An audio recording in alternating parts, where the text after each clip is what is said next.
Welcome to Let's Talk Adoption, where we dive into every side of the adoption story, the heart, the hope, and sometimes the humor. I'm Heather. Kim's here with me today, and we are going to have a meaningful, honest conversation today about something that probably deserves a lot more attention than it gets in the world of adoption.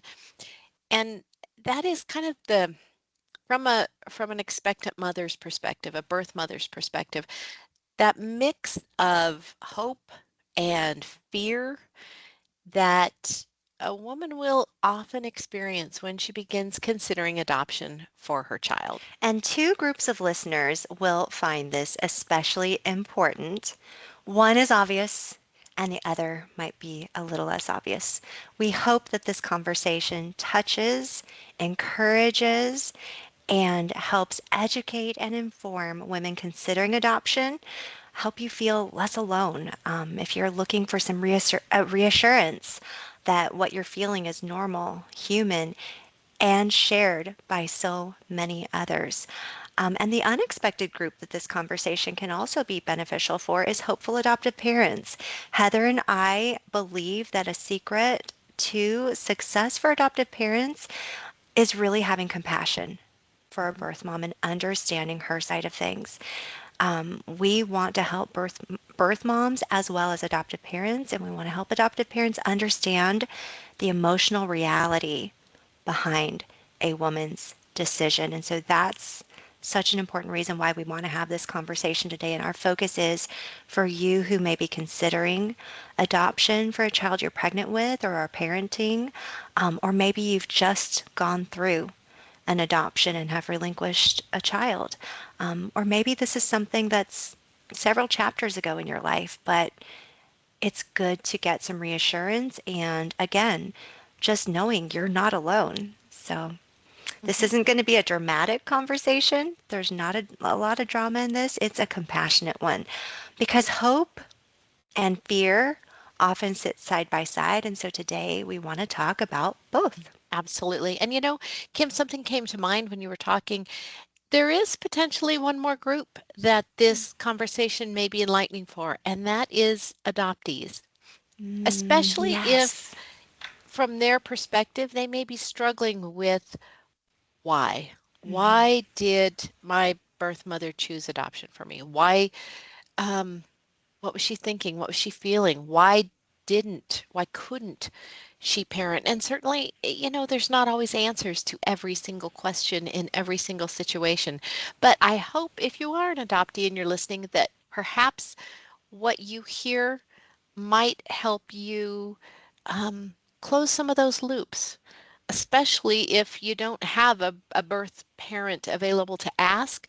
Maybe just hearing some of the common things that women exploring adoption think, they feel, they ask, that might help grow your understanding for your specific situation as well. And if that's you, that certainly would be my prayer. So Mhm.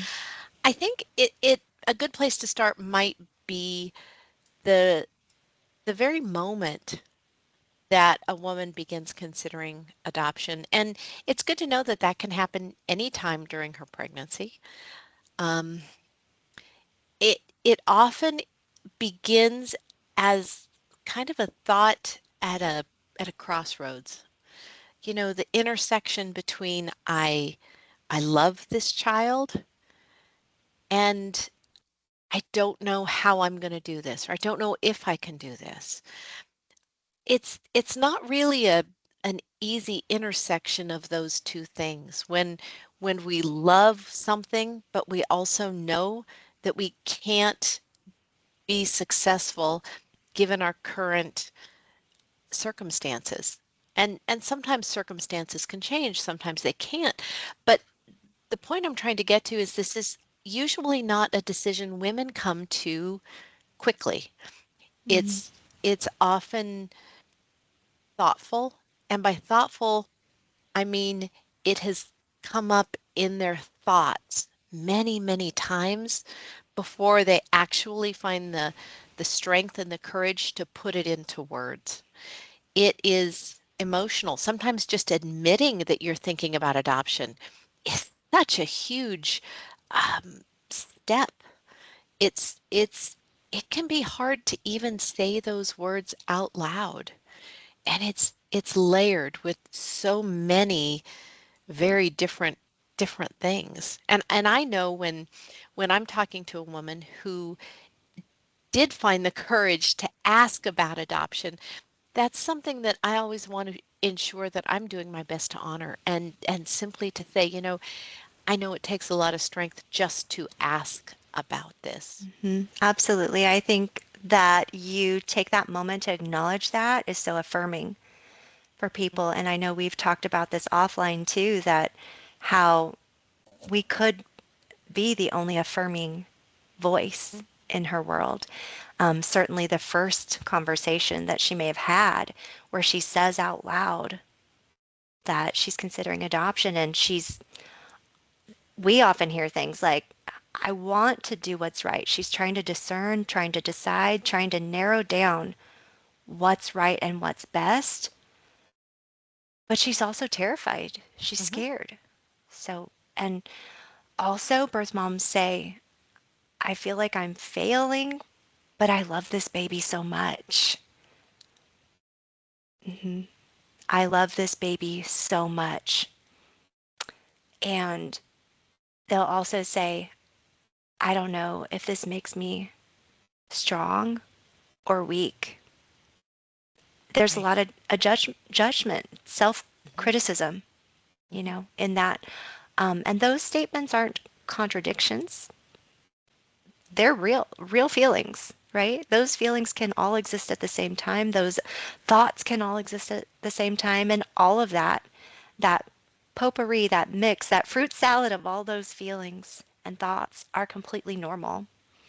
And if we're on the fruit salad topic, it's your own personal recipe. Hmm. You're going to have your own unique experience, your own unique set of feelings and set of thoughts. And when you get to hear a podcast like this, some of it will overlap and be like, oh yeah, I felt that way and I don't feel so alone. But everything that goes into your personal story is so unique. There are no two identical adoption stories. So what you're walking Hmm. through is unique, but you're not alone. Hmm. And considering adoption can be really complicated. And that doesn't mean that it's wrong. It just means that you're putting a lot of thought into this. You're being really careful about the steps you take because this is important to you and there are mixed emotions and fear and also there can be a confidence and peace in knowing that you're making the right choice even though it's still scary. Hmm. Yeah, and two really important things I think that are good to keep in mind. First is that if we are describing where you're at and you've never reached out, please know that, I can't speak for everyone. I certainly can speak for Kim and I. A lot of what we do when we talk to birth parents is education. Because the most common question we are asked right off the bat is, how does adoption work? What is the process like? We understand that it is typically not something that women have done before. Most women have never met someone who did a voluntary adoption, not having children removed for the foster system. We're talking about when you voluntarily chose adoption. So we don't usually talk to women right off the bat who have decided this is what they're doing. They're trying to gather information, and that's so important. And the other thing is um, that for many women, adoption isn't a decision you make once. If you're halfway through your pregnancy, you're you're making that decision every day. You're making that decision again after the baby's born. You're making the decision before you are signing the very final paperwork. It isn't something women typically enter into flippantly. It is something that is, I mean, I think it's the most selfless decision that we can make, um, period. As women, as mothers, I don't think there's anything we can do, um, greater in really putting our children first when we have to be in that place where we say, you know what, I just can't do this. So, just kind of keeping those things in mind. It is it's something that I think a lot of people don't understand the emotional aspect of it. And I know, Kim, you and I both have heard people kind of talk about adoption you know, um, like it's so easy for women, and it isn't. It's most women are not doing this because they don't want their children. They're doing this because they love their children so very much. So I think maybe a great place for us to kind of go is talking about the fears, the Mm-hmm. the fears women have as they are considering adoption, and really the hope that we want to share and we want to show how it can sit next to that fear,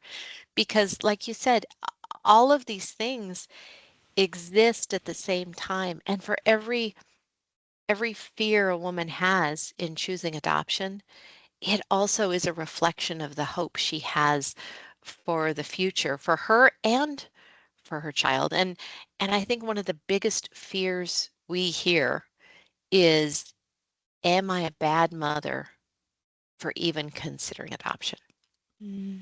Mm-hmm.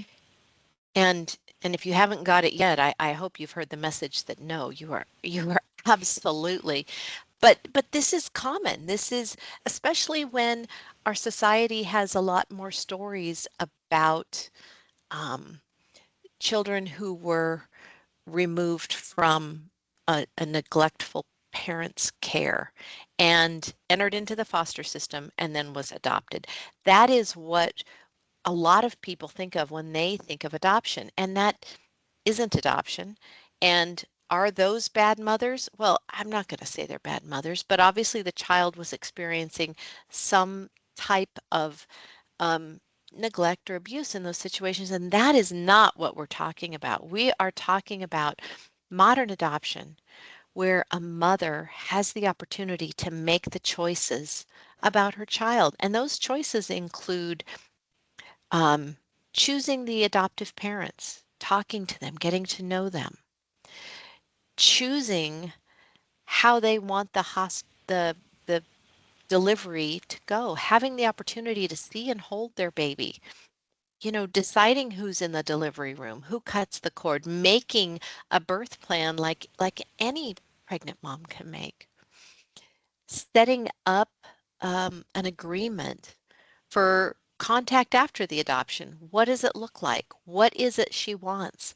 And ensuring that a family, if whether or not she's chosen one yet or not, coming to an agreement so that everybody understands that, if she wants an open adoption, this is what that is going to look like, and this is what we all agree to in the best interest of the child.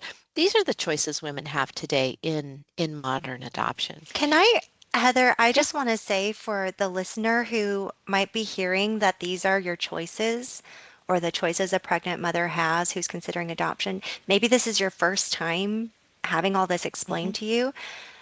You have all those choices whether you are starting to plan your adoption way in advance or the day after you've given birth, or a Hmm. few weeks later you've taken the baby home and you're still thinking about adoption, or something changed and now you're thinking about adoption. What we always say is that it's never too early or too late to plan adoption, and you still have all the options, such as picking a family even though you just gave birth and you're in the hospital or just went into labor. You can Hmm. still pick the family. You can still decide, hey, I want a family who's willing to send me updates or see me again throughout the years. So you have all these options.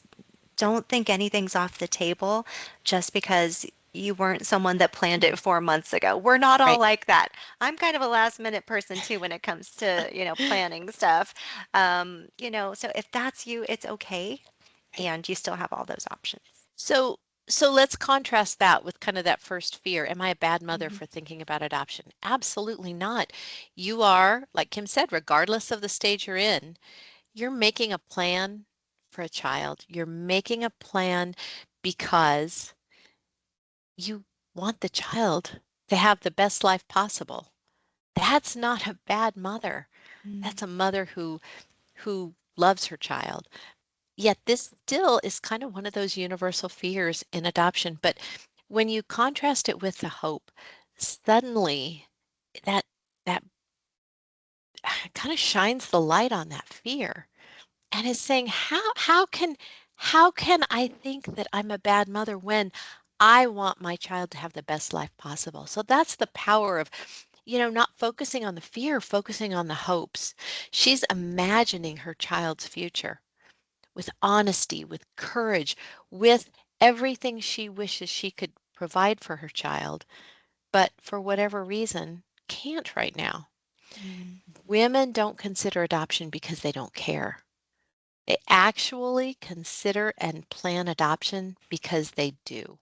And what I often try to help adoptive parents understand who are their first time learning Mhm, about the other side of the conversation, right? mhm, Um, what I try to help them understand is that adoption, when a woman chooses adoption, it's generally out of an immense amount of sacrificial love. mhm, Like Heather was saying earlier, sacrificial love means a woman knows she's breaking her own heart to provide for and do what she has decided. Only you can decide what is best for that baby or child. And sometimes it's also out of I'm already parenting a child or two mhm. and I'm pregnant and I understand what this life is like and I want this next baby to have a different life. So I want to be sure we're including, you know, a Sure. lot of different scenarios and paths that women may be walking. This might not be their first pregnancy, and they may have lost children into the system Mhm. that they're still trying to get out. And even if that is true for you, that doesn't mean you can't plan adoption like what Heather and I are Right. talking about. So, Right. including you in the conversation as well. And Definitely. another fear that birth moms share that really could even prevent them from going through with it is the thought that their child's going to hate them one day. Oh, What that's a if big my one. child hates me like she's going to be the villain in their story? Mhm, And I want to share that when it comes to modern adoption, having the option to choose a family who you know sees you, appreciates you, loves you, respects you, and is also being given the greatest gift of their lives, a child, when you have the opportunity to choose a family like that who is promising, hey, we're going to send you updates, we're going to keep in touch, we're always going to share with your child the loving choice that you made. You're not a villain. You're not a villain. You're like an angel. mhm, You're their tummy mommy, you know? So I just want you to know that you can keep in touch with the family and the child throughout the years. Your child can know you. Your child can hear your story. You can have a connection instead of separation. There doesn't have to be a cutoff, if that makes sense. mhm, Adoptive parents nowadays know that if they can keep a connection with the birth mom, it's actually in the best interest of the child. And I think that's why a lot of women nowadays are wanting to keep that connection too, because that's the whole frame of mind they have that brings them to adoption, wanting to do what's best for their child.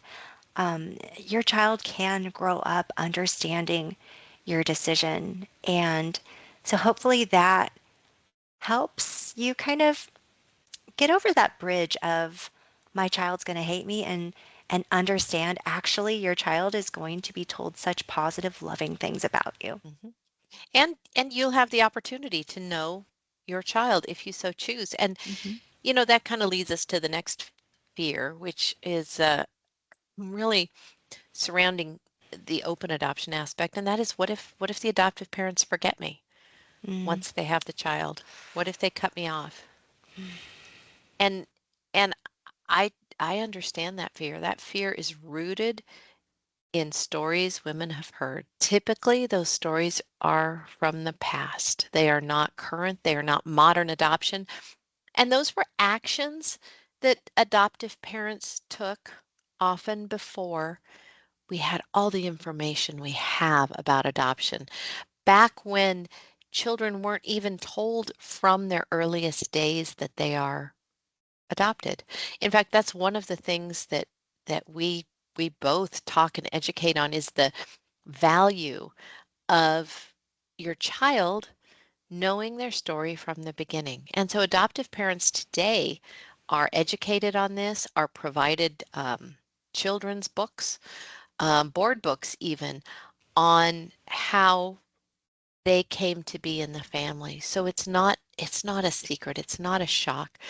And what this turns into is really more of a connection than most anybody expects, because keep in mind now, you're choosing the adoptive parents. You're having the opportunity, if you're a little earlier in pregnancy, to get to know them, to start building a relationship.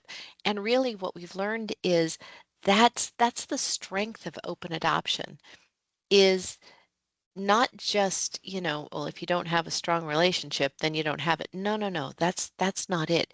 It's starting to build that bridge as early as possible, starting to get those connections, starting to have conversations that are honest about expectations.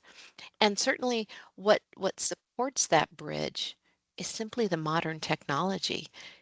We have so much. We are so connected. It is so easy to reach out and talk to, send a message to, video chat with anyone, anywhere. And so having those conversations where we can set expectations and codify them into writing and signed agreements, that helps settle that fear.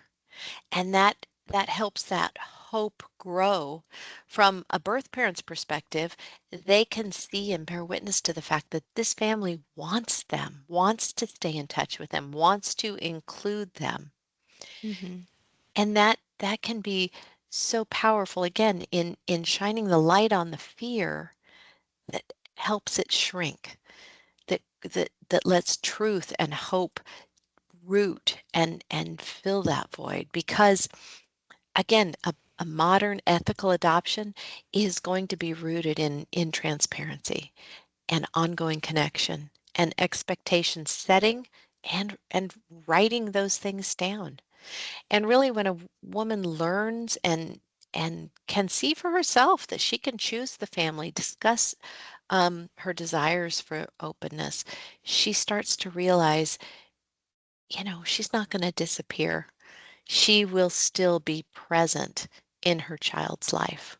Yes, and as I'm hearing what you're sharing, Heather, I have to also think there could be a woman out there that feels like that's a lot.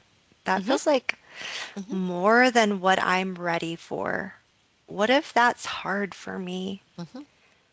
What if I'm in a situation in my life where I can't really promise I'm going to Right. be consistent in visiting and like keeping in touch, and maybe I'm more like private and I don't have an outgoing personality and social situations feel awkward for me. Just know all of those things are on the table for you to come and be a part of anytime you want to. Mhm. And we train adoptive parents that open adoption is beneficial for the child. And not every woman who's placing a baby really is going to want that for sure, but she may want that in the future. And so she may have periods in her life where she's a little more involved, and then other periods of her life where she's really busy or has some relationships going on that are taking on her focus. And she's not able to be as consistent and present as she wants to in the open adoption relationship. You can make it your own, and there's no pressure to do a level 10 in Right, communication. There right. might be months when you're like, I'm a level 2 right now. And Mhm, they send an update and you just like don't even respond. And that's okay. Maybe give them a response every now and then, like, thank you, mhm. received, or something like that, the minimum at least. But I just want you to know there's no pressure on you to have that if it feels like a lot. I will say, Heather, women who have said that feels like too much for me, I think it will hurt too much and be too hard for me to get updates and keep in touch. When they end up doing it anyway, they usually say it helps them feel better and it shocks them. Mhm. So I also want to share that women have just a lot on their minds when they're picking a family, and a common fear is that they're going to pick the wrong family. What if, but what if you find a family who truly understands you and respects your role in this child's life? And it's so common to worry about choosing a family, not because there's anything wrong with the adoption process in its of itself, but because you really want to get it right. And so you start to feel more hope when you see a profile that resonates. Like something in there clicks with you. They feel Mhm. on the same page. You've got something in Mhm. common with them. Um, or you hear them talking in their video about their values, or you can see what their values are just in how they're telling you they spend their time. What are their hobbies and interests? What's their community like around them? The friendships and relationships they have that are such a big support network that they have, that you like that and you recognize and you share those values and maybe aspire to that in your own life one day if you're not there right now. Um, and it can feel really good and hope. It can be hope filled when you experience and receive that respect and kindness from adoptive parents. And when you realize that having an open connection with the adoptive family isn't just something they're doing for you, but it's mutual. Mhm. They actually hope to keep in touch with you. Right. Right. And I think I think too often women don't understand that they can look at adoptive parents. They're, Mm, you know, adoptive parents, you can look at them online. Sometimes that can help just to see what type of families are available. And I will tell you, there's families of every type, every race, every age, um, interests, states. There's, in fact, I just heard from a woman a couple weeks ago that saw a family on the Lifetime Adoption website, and that was her first reach out. I've been looking everywhere for adoptive parents, and I saw this family, and they are the family for me. mm, And that is, that is evidence of someone who's had something in mind and had been looking and found it. So, it's okay to look even if you just don't know if adoption's for you. Sometimes the more we learn, the better we're able to sift through all of the voices and come to a decision that's best for you and for your baby. So I think probably another thing we often hear from women as they're considering adoption is asking, really it's more a question for themselves, will I regret this decision? And you know, that's that's a question no one can answer in advance of mm, any decision in our lives. Will I regret this? Well, it often it often is answered as we live into the future. mhm, But sometimes it's best to look at, okay, what what am I hoping as the best outcome? And what if this decision gives both me and my child a healthier start, a healthier life, a, a better opportunity for safety, for security, despite whatever challenge you're going through? Because here's the thing, when you're having a baby, most women have have a home they're going to, have a stable family, stable relationship, have a plan for the future. But if that's not you, it can be hard. It can be hard to look at your world and think, gosh, I can't even, you know, take care of myself where I want to be right now. How can I add a child to that? And and in this case, thinking, okay, with adoption, I could give my child this, but what if I regret it? Regret is a heavy, heavy word. And in this case, it usually is reflecting a desire to protect both her child and herself from from being hurt, from harm. And and the hope is that, I want to make the best decision. I want to have the information, the resources, the support, the clarity that I need to make the best decision. And that's really the best we can do. And it's just good to know most women, as they're considering adoption, they're making the best decision they can at this moment in time. Hmm. You know, I I, I know we've both talked to prospective adoptive families, Kim, and had to share that, you know, if women were in great circumstances, they wouldn't be choosing adoption. They're in positions where they're not able to provide for their child what they want their child to have. And I'm not just talking about financially. It often has much more to do with safety and stability. And so they're making the best decision they can, and they're not walking through it alone. They are provided with support. They are provided with counseling. Um, and in most cases, they're really taking the time to make the best, most informed decision they can. And if this is speaking to you, if you're wondering, gosh, am I going to regret my decision? All I can say is get more information, take more time so that you feel steadier whichever way you go. Hmm. Absolutely. And have a healthy expectation that the reality is there are going to be moments throughout the years after adoption where there's a little bit of sadness, but there's also You bet. joy.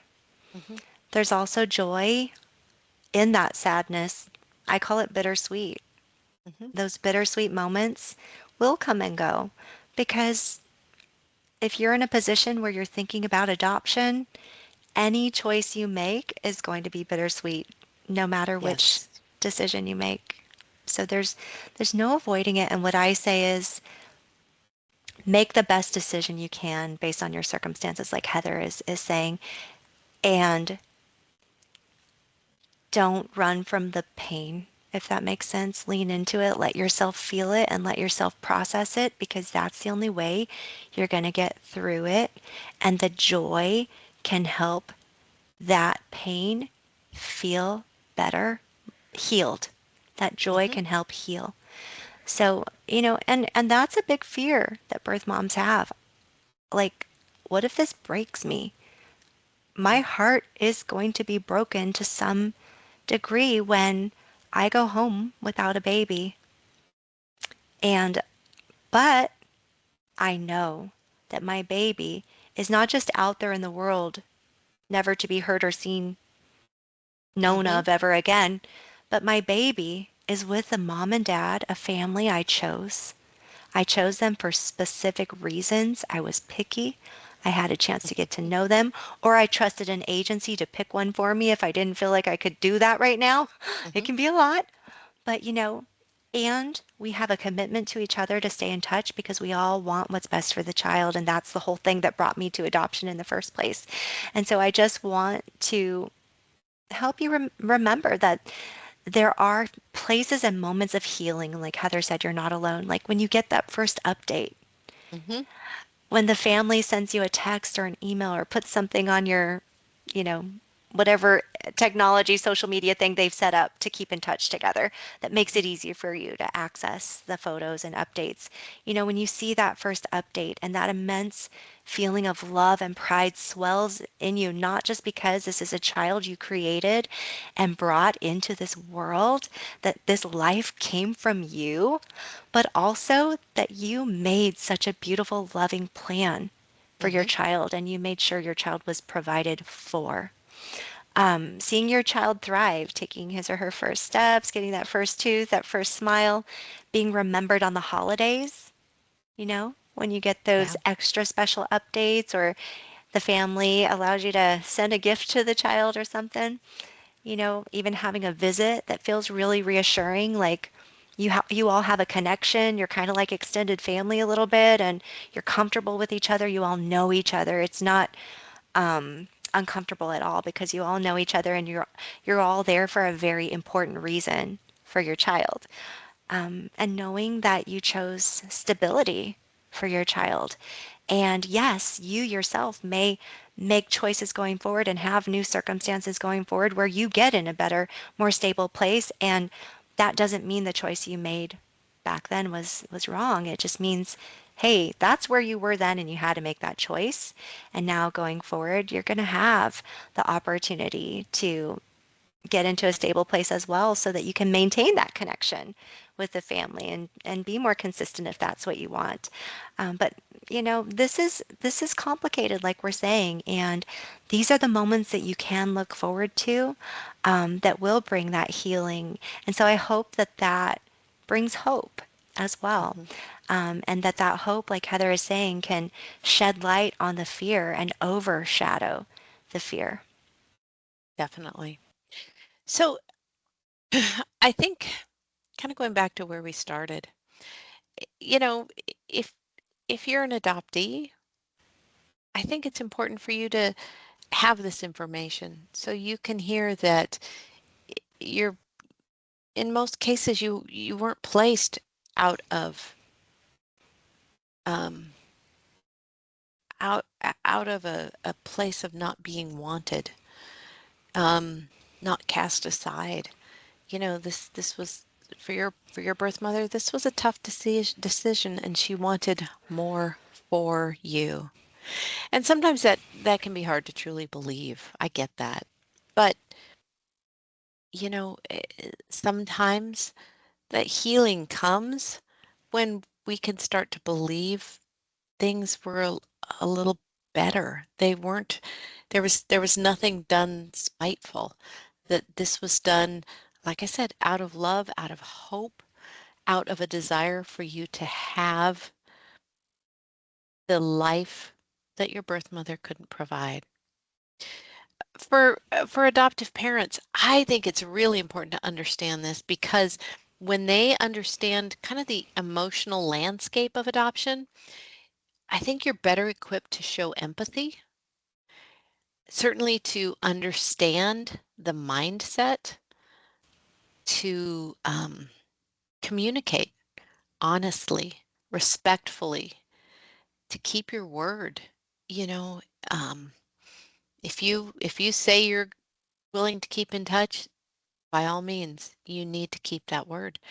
You need to really take the time to build the trust and build the relationship, honoring the depth and the layers of her decision. Hmm. And as the years come into the future, participate as you agreed to. And maybe you need to participate more than you agreed to because this was a, a selfless decision made for the child, not necessarily made for you. Um, but it was the decision she made for her child. And I know understanding all of this or hearing some of this, it, it definitely, I think my hope is that it humanizes birth parents, expectant parents, anyone considering adoption or who has placed a child for adoption. I hope that it helps prospective adoptive parents um, see these women as not a situation or an adoption opportunity or any of those words, but as a real person with courage, with complexity, with a struggling, competing decisions, often without support from their friends or family. Um, Someone who needs that compassion, who needs to be understood, and really more than anything to see them through loving eyes. Mm. Yeah, and there are very practical ways as adoptive parents to show up and Hmm. help be part of that hope that Hmm. birth moms are counting on in adoptive parents. Those consistent updates, following through with what you promised, and just being patient and being gracious as that level of contact and sometimes even those emotions ebb and flow, as we always say. Hmm. Open adoption and that connection you have with each other as adoptive parents, as birth parents, it's a relationship, and all relationships ebb and flow. And those relationships that are built on understanding, a commitment to understanding instead of a commitment to judge, that's going to be healthier for everyone. So if you're a woman listening to this today because you've placed a child for adoption, you're thinking about placing for adoption, maybe you never seriously considered adoption until you listen to this today. You know, no matter where you are in the process, the the feelings you have when you think about and consider adoption for your child are normal. Most every woman or placing parent has felt the same way. And I think it's good to keep in mind that those fears you have, while normal, they need to sit alongside that hope for the future. It's not going to erase the grief. There is grief in adoption, but I like what you said earlier, Kim. No matter which decision you make for your child, there's a bittersweet aspect in that.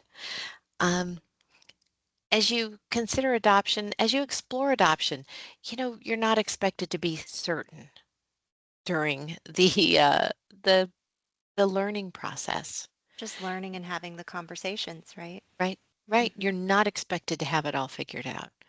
It's a process. And it is brave and courageous simply to ask, simply to learn, so you can decide what's best for your child. And you're not weak for considering Right. adoption. I know that women considering adoption, when they have those conversations with their friends or even family members, often don't be surprised if you don't get a lot of support. They might accuse you of not caring, not loving, and not being strong enough. I want to say also, how strong do you need to be? Sometimes you just Right. have to make a hard choice. Okay? So you're not weak for considering adoption and exploring your options openly, honestly, being open to those conversations. It's responsible. That's a strength. There's room for your fear. There's room for your hope. And there's always room for your questions. And you deserve space, support, and compassion as you make the best decision for your child and yourself. Absolutely. And I think, as women do consider adoption, they often hold two truths at the same time. One is, I'm scared. I don't know if I can do this. And the other is, I want more for my child. And and they don't cancel each other out. They're not mutually exclusive. They coexist, and they are both firmly rooted in love. Hmm. And so the theme of our podcast episode today is hope and fear, right? Hope Hmm. and fear are both part of the journey. Acknowledging both, just talking about it out loud. We hope this helps you in, processing some of the things and choices that you've made if you've already completed an adoption, or helps you feel, clarity and a little more certainty, knowing that your feelings, your fears, and even starting to feel a little hope, even though you might feel a little guilty about it, that it's all normal. You know, um, no matter what decision you ultimately make, you are doing the best that you can in this moment in time in your life. Hmm. Absolutely.